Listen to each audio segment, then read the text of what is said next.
Subscribe करें और bell दबाएं ताकि कोई खबर रह न जाए।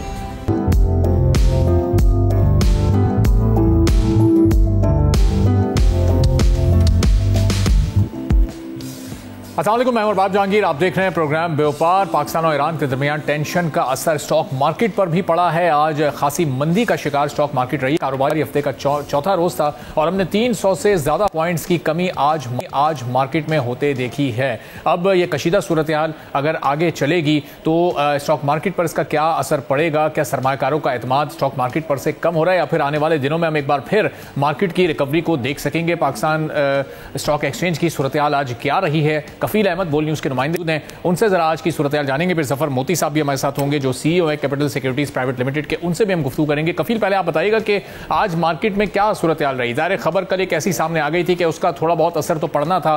कितना इंपैक्ट क्रिएट हुआ आज मार्केट पर इसका? देखिए, मार्केट की अगर हम बात कर लें तो मार्केट में इसका इम्पैक्ट जो इस पाकिस्तान ईरान जो टेंशन है उसकी वजह से खासा जो है उसका असर आया मार्केट के ऊपर। और एक मौके पर ट्रेडिंग के दौरान तकरीबन 1000 से ज्यादा पॉइंट की मार्केट में जो है वो कमी भी रिकॉर्ड की गई। इख्तिताम में मार्केट जो है वो रिकवर हुई, जहाँ 63,202 पर जो है वो मार्केट जो है वो क्लोज हुई है। तो जो हमारी माहिरीन से और उसके अलावा जो इन्वेस्टर से बात हुई, उनका यही कहना है कि हालांकि गुज़श्ता रोज जो खबरें थी IMF के हवाले से, उसके बाद यूएई के पाकिस्तान के हवाले से जो खबरें खासे मस्बत थी और करंट अकाउंट डेफिसिट खासा कम हुआ है, उसके अलावा जो दीगर खबरें थी उसके इम्पैक्ट के बावजूद जो है वो इस खबर के बाद खासा इम्पैक्ट आया था। और उनका यही कहना था कि ये जो मामला है ये फौरी तौर पर जो है वो हल तलब है ताकि जो इसके असरात है वो ज्यादा न हो सके मार्केट के ऊपर। दूसरी जानिब अगर हम बात करें तो आज भी जो है वो 44 जो मिलियन से जो है वो कारोबार हुआ मार्केट के अंदर। और जो सरमायाकार तवक्का कर रहे हैं कि आइंदा कुछ दिनों में अगर ये चीजें बेहतर होती हैं तो मार्केट जो है वो अच्छा रिएक्ट करेगी। ठीक है, मार्केट रिकवर हो सकती है, लेकिन उसके लिए जो इस वक्त सिचुएशन है पाकिस्तान और ईरान के दरमियान, इसकी बेहतरी भी होनी चाहिए ताकि मार्केट रिकवर कर सके। बहुत शुक्रिया कफील अहमद, हमें बता रहे थे आज एक मौका पॉइंट्स की भी कमी आई थी लेकिन फिर कुछ रिकवरी जरूर सामने आई और तकरीबन 350 पॉइंट्स की कमी के बाद मार्केट 63,000 से ऊपर बहरहाल बरकरार रही है और ये एक बेहतर इंडेक्स हमें देखने को मिला है इस सिचुएशन में, कम से कम जबकि इतनी बड़ी खबर सामने आई थी। जफर मोती साहब सीईओ हैं कैपिटल सिक्योरिटीज प्राइवेट लिमिटेड के, जरा उनसे भी हम गुफ्तगू करते हैं सिलसिले में कि अब आने वाले दिनों में वो क्या प्रेडिक्ट करेंगे। जफर साहब, ज़ाहिर है इस तरह की कोई खबर जब सामने आती है, चाहे उसका ताल्लुक पाकिस्तान की दाखिली सूरत हाल से हो या खारजी सूरत हाल से हो, तो थोड़ा बहुत मार्केट पर असर पड़ता है। अब आने वाले अगले चंद दिनों में ज़ाहिर कल एक आखिरी रोज होगा मार्केट का, फिर पीर से दोबारा इसको ओपन होना है, तो क्या मजीद इम्पैक्ट आप होता देख रहे हैं? अगर हालात थोड़े बेहतर हुए तो मार्केट पर इसके बेहतर असरात मुरतब होंगे, रिकवर कर सकती है दोबारा 64-65 की तरफ? सब डिपेंड करता है कि अच्छी खबरों को, जिस तरह इस खबर ने पाकिस्तान ईरान के जो हुआ है इशू, उसने बहुत डैमेज किया है। और बीच में तो 63,000 का लेवल जब टूट गया था तो लोग थोड़ा पैनिकी भी हो गए थे। और हर ऑफिस में, हम लोग तो कैपिटल मार्केट में ही होते हैं तो घूमते हैं, तो लोग अपना सेल ऑफ कर रहे थे। अब ये डिपेंड करता है कि ये जो डिप्लोमेट्स एक दूसरे के बुला ले ना, ये काफ़ी बड़ा स्टेप होता है किसी भी कॉन्फ्लिक्ट में। तो ये इशू को रिजॉल्व करने के लिए चाइना अभी वापस आ गया है, क्योंकि चाइना कभी नहीं चाहेगा कि पाकिस्तान इस ऐसे स्टेज पर है जहां इंफ्रास्ट्रक्चर के डेवलपमेंट के लिए पूरी दुनिया पाकिस्तान की तरफ देख रही है, ना सिर्फ मिडल ईस्ट बल्कि अमेरिका और चाइना खुद भी, तो कोई और कॉन्फ्लिक्ट में ना घुसे। दूसरी तरफ ईरान को भी रेसिप्रोकेट करना चाहिए कि भाई ये इस इशू को क्लियरेंस दे और जो पूरी दुनिया को फ़ायदा होगा इस कॉन्फ्लिक्ट का, कि वो पॉइंट करेंगे कि भाई सब ये मुसलमान कंट्रीज़ के एक दूसरे के दुश्मन हुए हैं। तो ये हमारे जैसे मुल्क जो अब स्टेज पर है इन्वेस्टमेंट आने के, कैपिटल मार्केट के बढ़ने के, इकोनॉमी के टर्न अराउंड के, और सबसे बड़ा ये कि इलेक्शन के, डेमोक्रेसी के, तो उसके लिए तो बिल्कुल अफोर्डेबल नहीं है। मेरे ख्याल में अब सिचुएशन जो है क्लियरेंस देगी मंडे को। कल भी हम इसी तरह के स्विंग देख सकते हैं मार्केट के अंदर, लेकिन वीकेंड पर अगर कोई सॉल्व हो जाएगा तो मंडे से फिर आप अपवर्ड मूवमेंट देख सकते हैं। तो ये जो रिसेंट डेज हैं पाकिस्तान की इकोनॉमी के लिए खास तौर पर बड़े इंपॉर्टेंट हैं कि जब पाकिस्तान को IMF से भी $70 करोड़ मिले, उसके पॉजिटिव इंपैक्ट की हम तवक्को कर रहे थे, लेकिन अनफॉर्चुनेटली ये खबर जो सामने आई पाकिस्तान और ईरान के दरमियान कशीदगी की, इस तरह की खबरों से मार्केट पर इतना ज़्यादा इंपैक्ट 2-3 रोज तक क्यों क्रिएट होता है? ज़ाहिर है कि फिर आगे इनकी हाइप आहिस्ता आहिस्ता कम होती है, मामला बेहतरी की तरफ जाते हैं, तो सरमायाकारों का एतमाद क्या खत्म हो जाता है, एकदम से अपनी इन्वेस्टमेंट को वो निकालना शुरू कर देते हैं? देखिए, वॉर क्राई तो कभी भी अपने फेवर में नहीं गई है पाकिस्तान के, सिवाय जब हम अलाइज थे अमेरिका के मुशर्रफ के टाइम पर, और वो जो हम अफगानिस्तान में हम लोग जो मूवमेंट देख रहे थे, उस वक्त हमें इस वॉर ने फायदा दिया था कि भाई पूरी दुनिया के हम अलाइज बन गए थे, हम फ्रंट लाइन जैसे होते हैं अलाइज उस तरह हो गए थे। अब ये जो है, ये वॉर अगर इंटरनेशनल सपोर्ट मिल गई तो ये तो फिर मामला सही हो जाएंगे, और नहीं मिली तो फिर ये लोनली अकेले पाकिस्तान और ईरान की वॉर बिल्कुल अफोर्डेबल नहीं। अच्छा, तो ज़बरदस्त अब जाहिर है कि बहुत सारी डेवलपमेंट्स भी हो रही हैं और पाकिस्तान में इंटरनल कुछ मीटिंग्स भी कॉल की गई हैं, और जाहिर है कि कोशिश की जा रही है कि इस मामले को जितना जल्दी हो सके रिजॉल्व किया जा सके। तो ओवरऑल पाकिस्तान की इकॉनमी पर इसके इस वक्त क्या असरात मुरतब होंगे? अगले 1-2 रोज़ में मार्केट की भी आप रिकवरी देख रहे हैं, जाहिर है पाकिस्तान को आगे IMF के साथ भी अपने मामला आगे लेकर चलने हैं, तो नेक्स्ट डे अगले दिन जो मीटिंग होनी है कौमी सलामती की मीटिंग से मुतालिक भी कहा जा रहा है कि उसको भी तलब किया गया, तो हालात अब बेहतरी की तरफ तो आपको जाते नजर आ रहे हैं?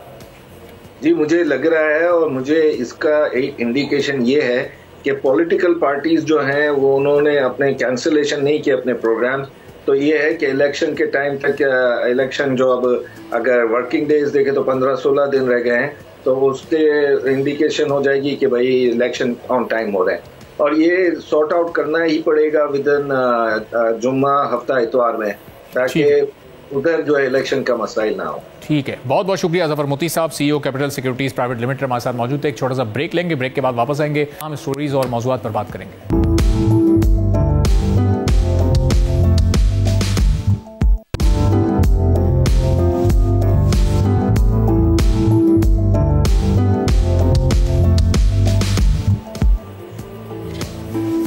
एक बार फिर आपको प्रोग्राम में खुशामदीद कहेंगे, और पाकिस्तान की मईशत में बड़ी अच्छी खबरें इस वक्त सामने आ रही हैं, और पाकिस्तान को IMF की जानिब से $70 करोड़ की किस्त मिली, और इन हालात में पाकिस्तान के लिए बहुत ज़्यादा ज़रूरी था कि ये जो डेवलपमेंट है ये फौरी तौर पर हो। इसका ऐलान बहुत पहले किया जा चुका था, चंद हफ्तों पहले इसकी मंजूरी भी हो चुकी थी, लेकिन अब बहरहाल पाकिस्तान को ये $70 करोड़ मिल चुके हैं। अब पाकिस्तान को जो इंतज़ार है वो मज़ीद $1.1 अरब का है, जो कि फरवरी में एक और जायज़ा इजलास होगा, और उसमें फिर जायज़ा लिया जाएगा कि पाकिस्तान को ये पैसे कब मिलने हैं। लेकिन ये जो 9 माह का एक स्टैंड बाय अरेंजमेंट था, इसके बाद क्या पाकिस्तान के मसाइल मुआशी तौर पर हल होने जा रहे हैं, या फिर पाकिस्तान को अभी मजीद IMF के प्लान्स की ज़रूरत है, और इस मौजूदा सूरत हाल में पाकिस्तान की इकॉनमी इस प्लान के मुकम्मल होने से कितनी स्टेबल होगी? एहसन मेहनती साहब हमारे साथ मौजूद हैं, MD एंड CEO हैं आरिफ हबीब कमोडिटीज़ के। बहुत शुक्रिया एहसन साहब, प्रोग्राम के लिए आपने वक्त निकाला। ये IMF की जो इंस्टॉलमेंट अभी पाकिस्तान को मिल चुकी है, अभी अगले 6 से 8 हफ्तों में एक और इंस्टॉलमेंट मिलने की भी उम्मीद है, वो एक जायज़ा इजलास उसका होना है। तो ये 9 महीने का जब प्रोग्राम मुकम्मल हो जाएगा स्टैंड बाय अरेंजमेंट वाला,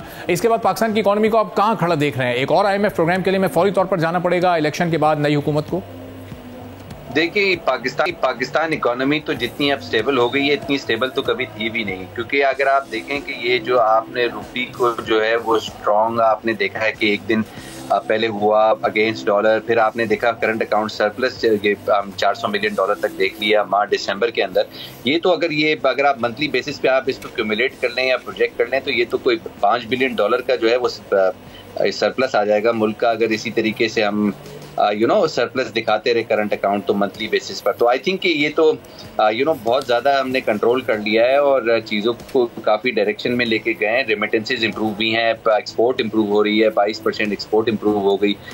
अभी आपने देखा FDI 35% उसके अंदर इम्प्रूवमेंट आई है हाफ ईयर के अंदर। अब फॉरेन एक्सचेंज रिजर्व जिस तरह आपने बताया $700 मिलियन मिले, और उसके बाद फिर हम देख रहे हैं कि आगे जो है वो और जो ADB की तरफ से भी कमिटमेंट है $1.5 बिलियन, वर्ल्ड बैंक की तरफ से इकोनॉमिक डेटा इम्प्रूव हो रहा है। आई थिंक ये सारा जो डेटा है ये इंडिकेट कर रहा है कि इकोनॉमिक इंडिकेटर्स काफ़ी इम्प्रूव हो चुके हैं पाकिस्तान के। गोइंग फॉरवर्ड जो है हमें सिर्फ सस्टेन करना है अपने इस रिकवरी को, and then we are on line I think. तो ऐसा साहब जाहिर है कि ये जो इस वक्त एक सस्टेनेबिलिटी का इशू है नई हुकूमत के लिए, नई इकोनॉमिक टीम के लिए, अब ये कितना बड़ा चैलेंज होगा, चूंकि आते ही IMF के पास जाना पड़ेगा, एक और प्लान की हमें ज़रूरत पड़ेगी, जो $25 अरब की हमें पेमेंट्स अगले 6 से 8 माह में करनी है, वो करना पाकिस्तान के लिए कितना बड़ा चैलेंज है। कुछ रोल ओवर्स तो हमें दिखाई दे रहे हैं UAE की तरफ से और कुछ ममालिक की तरफ से, लेकिन क्या हम ये 6-8 माह बेहतर तरीके से सर्वाइव कर जाएंगे? देखिए, I think we have to bring up a current account surplus and I think कि वो हम लेकर भी आ रहे हैं। तो आई थिंक कि we really need to see कि हम टोटली इंपोर्ट को सब्स्टिट्यूट तो नहीं कर सकते, बट ग्रेजुअली हमने देखा है कि कैटेकर गवर्नमेंट ने as compare to a political government अगर हम देखें तो काफ़ी पॉलिटिकल डिसीजंस होते हैं, उसके अंदर काफ़ी डेटा हमारा ख़राब हो जाता है और ज़ाहिर है आने वाले वक्तों के अंदर बहुत बड़ा चैलेंज होगा कि पोस्ट इलेक्शन जो है वो हम इन रिफॉर्म्स के प्रोसेस को जो है वो कैरी करें। तो आई थिंक कि इसको स्ट्रिक्टली मॉनिटर करना होगा, कोई एक अथॉरिटी बिठानी होगी जो कि इंश्योर करे कि ये हम इसको नहीं करंट अकाउंट डेफिसिट में दोबारा नहीं लेकर जाएं। और फिर जाहिर है इसकी कंसिस्टेंसी इंपॉर्टेंट है और अगर ये होता रहा तो जाहिर है फिर हम हमारे लोन्स भी हम अगर कोई सरप्लस करंट अकाउंट आते रहे और $5 पर एनम की बेसिस पर कोई 8-10 साल में हम अपना लोन भी पे ऑफ कर सकते हैं। तो ऐसे सब जाहिर है कि ये एक बड़ा चैलेंज होगा, एक लॉन्ग टर्म प्लानिंग होगी कि हम ये इस तरफ जाएं कि लोन हमारा कम होना शुरू हो, चूंकि अभी तक तो ये बढ़ ही रहा है। कुछ स्पेसिफिक स्टेप्स जो अब उठाए जा रहे हैं, जिस तरह अभी स्टेट बैंक ने ये 158 अरब के जो बॉन्ड्स है उसको फरोख्त करने का फैसला किया है, कुछ तरक्याती मनसूबों को रोकने की बात हुई है। तो ये इस तरह के स्टेप्स करके और ये बचत करके क्या इकोनॉमी को स्टेबिलिटी की तरफ मजीद डाला जा सकता है? ये इकोनॉमिक इंडिकेटर्स इससे बेहतर हो सकते हैं? देखिए, बिल्कुल परसिवियरेंस जो है ना वो नीड ऑफ द टाइम है। परसिवियरेंस का मतलब ये है कि आपने स्मगलिंग को रोक के रुपी को रिकवर कर दिया 20%, ठीक है, तो इसको आपको कैरी करना पड़ेगा, इस मोमेंटम को, स्मगलिंग को रोकते रहें। फिर इसी तरह से जो आपने फॉर एग्जांपल इकोनॉमिक इंडिकेटर्स को इम्प्रूव किया, रेमिटेंसेस को बढ़ाया, रुपी को रिकवर किया और जाहिर है फिर ये आपने जो स्मगलिंग है इसको सबको रोका, तो ये सारी चीज़ें जो हैं, और फिर आपने इम्पोर्ट को रोका और जाहिर है एक्सपोर्ट को आपने 22% तक एक्सपोर्ट को बढ़ाया और फिर आपकी IT एक्सपोर्ट का डेटा भी इम्प्रेसिव नज़र आ रहा है। आपकी जो इंपोर्ट्स हैं उसके बिल कम हो रहे हैं, यानी कि ऑयल इंपोर्ट भी आप कम कर रहे हैं। फिर आप SIFC में इतनी डेवलपमेंट आपने देखी कि जो कमिटमेंट्स वे सऊदीया से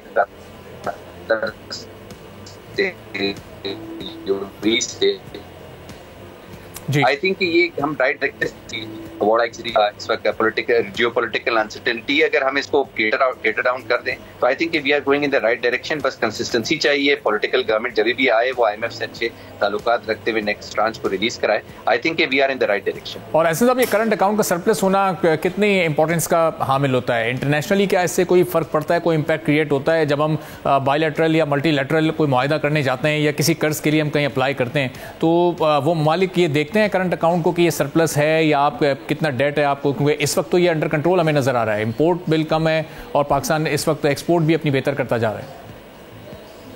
देखिए, बिल्कुल यूरो बॉन्ड रैली जो है, पाकिस्तान के जो इंटरनेशनल बॉन्ड्स हैं उनमें रैली हुई, उसमें 50% तक एप्रिसिएशन आ गया 2 महीने के अंदर। तो आई थिंक ये चीज़ इंडिकेट कर रही है कि इन्वेस्टर कॉन्फिडेंस बढ़ता है, फॉरेन एक्सचेंज रिजर्व बढ़ते हैं, तो और अब ये बढ़ते हुए हमें और नजर आएंगे और $9 बिलियन तक के फॉरेन एक्सचेंज रिजर्व हो जाएंगे। आई थिंक ये चैलेंजेस बिल्कुल हैं, बिकॉज हमारा अगर कोई ऐसी 90 बिग फॉरेन तो वो फिर उसको हम रोल ओवर करना है, तो I think that will always remain to be a challenge for the next maybe decade. But point ये है कि now we are in the right direction and everybody is going towards Pakistan growth. 2.4% तक growth next year के लिए expected है, unemployment भी कम होगी और डायरेक्शन काफी स्विफ्ट डायरेक्शन है ग्रोथ की तरफ। SIFC में एग्रीकल्चर, रिफाइनरी के कमिटमेंट्स हैं। आई थिंक कि हम in line with the military जो है वो लेकर जा रहे हैं इकोनॉमी को, सिक्योरिटी भी साथ में लेकर जा रहे हैं, आपने गवर्नमेंट भी साथ में, डेमोक्रेटिक गवर्नमेंट होपफुली फॉर्म होगी अगर उसका अच्छा पैचअप रहता है मिलिट्री एस्टेब्लिशमेंट के साथ। तो हम स्मगलिंग को भी जो है या पाक अफगान बॉर्डर के जो हमारे इश्यूज हैं, पाक ईरान बॉर्डर के, आई थिंक इसको हमें स्विफ्टली उसी डायरेक्शन में जाना है जिस डायरेक्शन में इस वक्त हम जा रहे हैं, विच इज करेक्ट डायरेक्शन। और ऐसा साहब, हमारे रिजर्व चूंकि बढ़ते बढ़ते ये $9 अरब तक तो पहुंच गए, ये डबल डिजिट को कब क्रॉस कर सकेंगे? हमने माजी में 2020 2021 में देखा है कि ये 18 बिलियन और ये 20 बिलियन और किसी एक वक्त में ये 21 बिलियन तक भी पहुंचे हैं, लेकिन इस वक्त पाकिस्तान कम से कम इस हवाले से थोड़ा मुश्किलात का शिकार है। डबल डिजिट को हम दोबारा नहीं टच कर पा रहे। देखिए, एक्सेसिव रिजर्व का हमने करना किया, ये भी एक बहुत बड़ा क्वेश्चन मार्क होगा, बट सर्टेनली हम एक टारगेटेड जो हमारा था $9 बिलियन का जून तक का था, उसको तो हमने अचीव कर लिया है और आई थिंक ग्रेजुअली हम फॉरेन एक्सचेंज रिजर्व को बिल्टअप करते रहेंगे, बट ऐसे रिजर्व्स भी नहीं होने चाहिए जिसका यूज हम नहीं कर सके सही तरीके से। बट इन्वेस्टर कॉन्फिडेंस रिवाइव होता है, उससे हम नए यूरो बॉन्ड इश्यू कर सकते हैं और ओपन मार्केट में जा सकते हैं। But we have got significant support from the ठीक है। आने वाला जो एक दौर है, जाहिर है 8 फरवरी के बाद एक नई हुकूमत, एक नई इकोनॉमिक टीम आएगी, उनके लिए फौरी तौर पर एक बजट साजी का भी इशू होगा कि बजट बनाना है, वक्त बहुत कम है। तो अब ये बड़ा क्रिटिकल बजट होगा पाकिस्तान के लिए। ये बनाते हुए किन किन चीज़ों का इकोनॉमिक टीम को थोड़ा सा ख्याल रखना पड़ेगा ताकि आने वाले 6 माह में जो बैलेंस ऑफ पेमेंट है वो भी अपनी जगह पर एक स्टेबल रहे और ये बजट वाला जो क्रंच टाइम है 3-4 माह का, ये भी बेहतरी के साथ निकल जाए।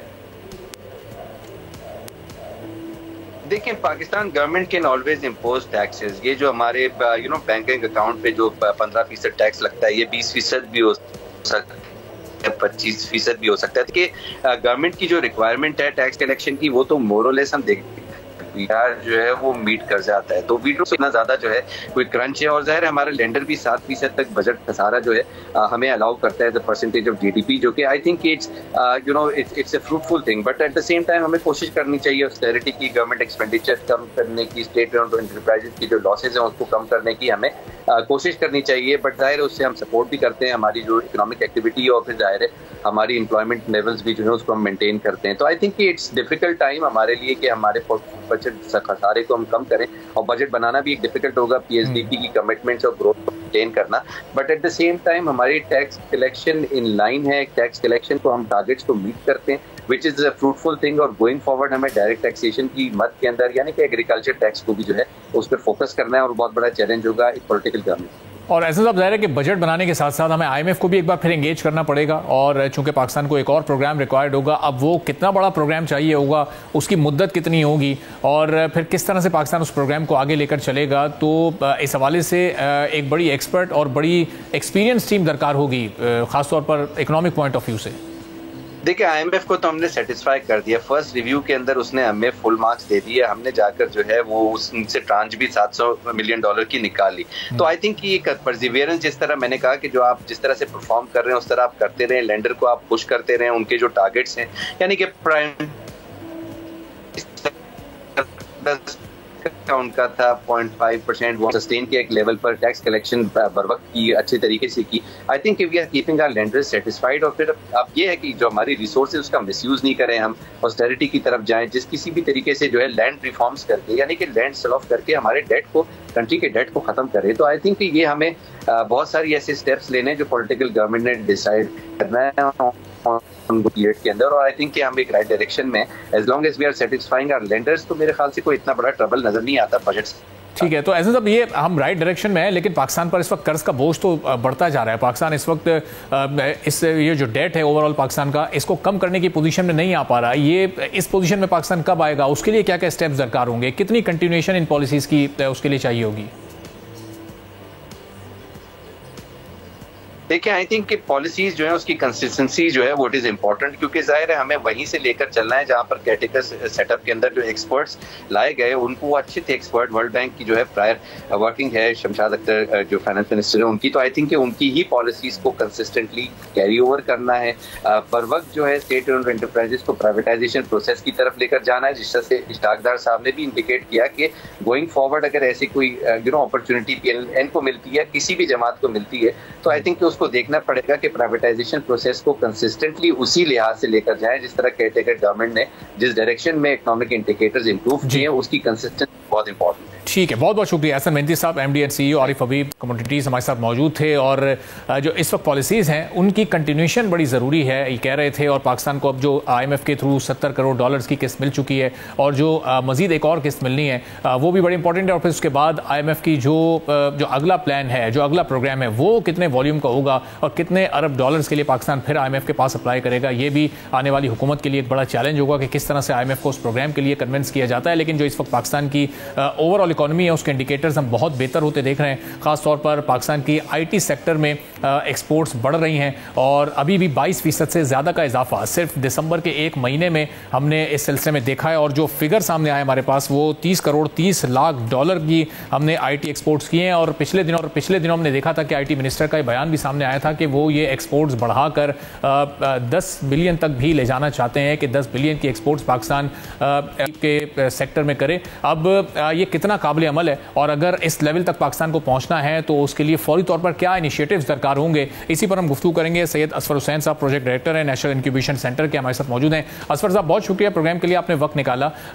दिसंबर के हम फिगर्स देखें IT के ज़बरदस्त हैं, कोई 22% से ज़्यादा का इसमें इजाफा भी हुआ, इसमें कोई 30 करोड़ 30 लाख डॉलर भी पाकिस्तान को मिल गए। अब अगर इस फिगर को हमें ग्रेजुअली इंक्रीज करना है तो उसके लिए हमें फिर कौन कौन से ऐसे स्टेप्स होंगे जो मजीद उठाने पड़ेंगे, और अभी पाकिस्तान का IT सेक्टर एक राइट डायरेक्शन की तरफ जा रहा है, आप क्या समझते हैं? बहुत शुक्रिया आपका और बोल TV का। ये जो सबसे अहम बात है ना इसमें, वो ये है कि हम ये देख रहे हैं कि हमारी IT इंडस्ट्री ग्रो कर रही है मुसलसल। सारे नंबर्स ऐसे आ रहे हैं जो हमारी अपवर्ड ट्रेजेक्ट्री यानी ऊपर की तरफ ग्रोथ की निशानी है। इसमें सबसे अहम चीज़ जिस पे काम कर रही है हुकूमत और ख़ासतौर पे SIFC के क़याम के बाद, हम ये देख सकते हैं कि तमाम स्टेक होल्डर्स मिल के काम कर रहे हैं। जब अगर आपने IT एक्सपोर्ट्स को बढ़ाना है तो आपने सबसे इम्पोर्टेंट काम ये करना है कि जितनी मुल्क में इस वक्त यूनिवर्सिटी स्टूडेंट्स हैं, IT स्टूडेंट्स हैं, ख़ासतौर पे उनकी स्किल बिल्डिंग करनी है। गवर्नमेंट का प्रोग्राम है जिसमें वो चाहते हैं कि 2 lakh university students IT skills ज़रूर लें। यानी IT स्किल्स लेने का मतलब ये ज़रूरी नहीं है कि आपके पास IT की डिग्री हो, बल्कि वो स्किल्स जिससे आप घर बैठ के या तो फ्रीलांसिंग से या सॉफ्टवेयर हाउसेस की मदद से आप आमदन कमा सकें। तो ये IT स्किल्स पे बेहतरीन काम हो रहा है। हमें पता है कि 5G मुल्क में नाफिज होने वाला है, तो 5G की तरफ हम गामजन हैं। आप ये देख सकते हैं कि फाइबर कनेक्टिविटी बेहतरीन हो रही है, रोज़गार बढ़ रहा है, फ्रीलांसर्स के लिए डिफरेंट इनिशिएटिव्स आ रहे हैं जिसमें उनके पेमेंट गेटवे और सिस्टम्स डिफरेंट शामिल हैं। इसके साथ साथ अगर आप गौर करें तो हम ये भी देख रहे हैं कि स्टार्टअप्स के लिए स्टार्टअप फंड का लॉन्च हुआ है, जो गवर्नमेंट ने एक बेहतरीन काम किया है। 2 बिलियन का यानी 2 अरब का स्टार्टअप फंड लॉन्च हुआ है। तो ये इस किस्म के इक़दाम हैं जिसमें स्किल्स पे भी काम हो रहा है, स्किल बिल्डिंग के साथ साथ बिजनेस के मौक़े पे भी काम हो रहा है। गवर्नमेंट के जो मुख्तलिफ इदारे हैं वो मिलकर काम कर रहे हैं, स्टेट बैंक है, SECP है, FBR है। तो हम ये देख सकते हैं कि सारे स्टेक होल्डर्स मिलकर काम कर रहे हैं और इसमें हुकूमत की एक बहुत अच्छी डायरेक्शन है, और ख़ास तौर पे जो SIFC का फ्रेमवर्क है, हम देख सकते हैं कि एक बहुत ही अच्छा मिलके काम हो रहा है और हम सबको बहुत फ़ायदा हो रहा है। लेकिन असफर साहब, ये इन सारे इनिशिएटिव्स और इन सारे स्टेप्स के बाद भी हम देख रहे हैं कि जो IT के ओवरऑल टोटल एक्सपोर्ट है वो 3 से 4 अरब डॉलर के दरमियान ही अभी फंसी हुई है। ये अगर हमें यहाँ से निकलना है और 5-6 अरब या 10 अरब डॉलर तक पहुँचना है तो इसके लिए इन स्टेप्स की कंटिन्यूशन या इसमें कुछ मजीद स्टेप्स लेने होंगे, ये फिर कितना टाइम पीरियड होगा पाकिस्तान को इस फिगर तक पहुँचने के लिए? देखिए, इसमें जाहिर है हम ये सोच तो रहे हैं कि 2025 का ये टारगेट है हमारे लिए कि 5 अरब तक जाएं, लेकिन उसके लिए जाहिर है हमें काम को जिस तरह अगर हम 2 लाख लोगों के पास IT स्किल्स हों, उन 2 लाख प्रोफेशनल्स की IT स्किल्स कौन सी IT स्किल्स हैं ये भी बहुत ज़रूरी है।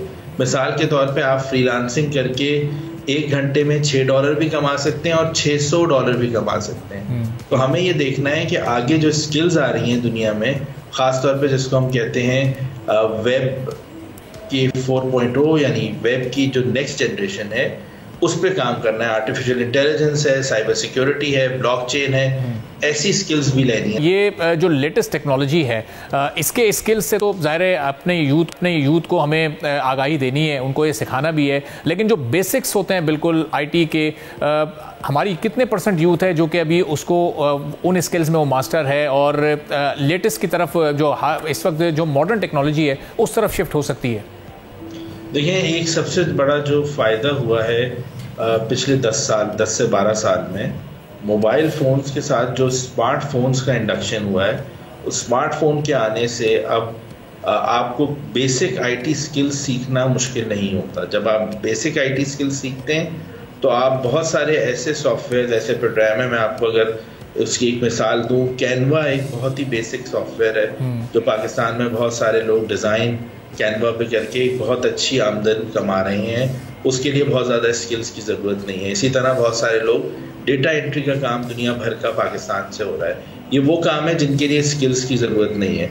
आजकल जो है, जब से ChatGPT आया है, मुख्तलिफ़ किस्म के बॉट्स हैं जिसकी वजह से कंटेंट राइटिंग आसान हो गई है। ये वो काम है जो ऐसे पाकिस्तानी जिनके पास कोई ज़्यादा IT स्किल्स नहीं है या बिल्कुल प्राइमरी या बिल्कुल अर्ली लेवल पे, अर्ली स्टेज में है, वो भी बहुत आसानी से काम कर रहे हैं। तो हम लोग, जाहिर है जब आप एक स्किल्स लेते हैं तो आपको पता चलता है कि दुनिया में इसकी और ज़्यादा मांग है, तो आप आहिस्ता आहिस्ता बिल्ड करते हैं। पाकिस्तान में अल्लाह का एक बहुत बड़ा एहसान है हमारे पास कि हमारे पास बहुत अच्छी यूनिवर्सिटीज़ भी हैं, जिनकी वजह से बहुत सारे पाकिस्तानियों को एक्सपोजर है ऐसी स्किल्स पे जो दुनिया में इस वक्त कटिंग एज टॉप लेवल का काम हो रहा है। तो वो एक काम अपनी जगह है और बेसिक स्किल्स अपनी जगह है। इन दोनों के लेवल पे ही काम होते होते ज़ाहिर है आईटी स्किल्स ग्रो होंगी, और उसके लिए यूनिवर्सिटीज़ का किरदार, यूनिवर्सिटीज़ में स्किल्स सिखाने का किरदार, हुकूमत पाकिस्तान का किरदार बहुत अहम है। ज़ाहिर है उसके साथ सब मिल के ही काम कर सकते हैं। और असफर साहब, हम देखते हैं कि अर्बन एरियाज़ में तो इस पर बहुत बेहतर काम हो रहा है, लोगों में आगाही भी है। अब रूरल एरियाज़ तक भी ये पहुंच रही है आगाही, और वहाँ भी हम ये बेसिक स्किल्स लोगों को सीखते हुए भी और मुख्तलिफ लोगों को इसमें काम करते हुए भी देख रहे हैं। लोग अपने यूट्यूब चैनल्स बनाकर उस पर भी वीडियोज़ अपलोड कर रहे हैं और बड़ी कामयाबी के साथ ये काम हो रहा है। तो वहाँ पर भी गवर्नमेंट की तरफ से कोई ऐसी अवेयरनेस के उनके काम में मज़ीद निखार आए, वो और बेहतर स्किल्स को सीख सकें, इसकी भी ज़रूरत है। देखिए, आप गवर्नमेंट ऑफ पाकिस्तान का मिनिस्ट्री ऑफ आईटी का एक बहुत अच्छा इनिशिएटिव है, और वो आपके तवज्जुह से मैं शेयर करूँगा, ये हर पाकिस्तानी के लिए अवेलेबल है।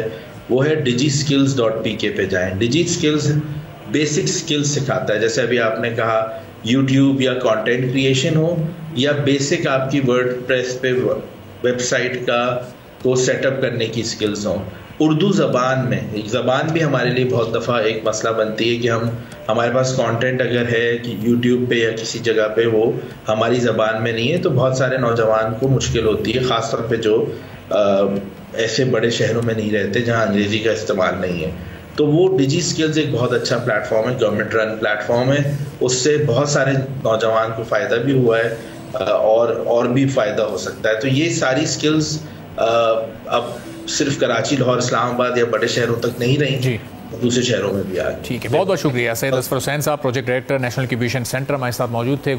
असफर साहब की सुनी। इसी के साथ आज के प्रोग्राम से इजाज़त दीजिए। अल्लाह हाफ़िज़।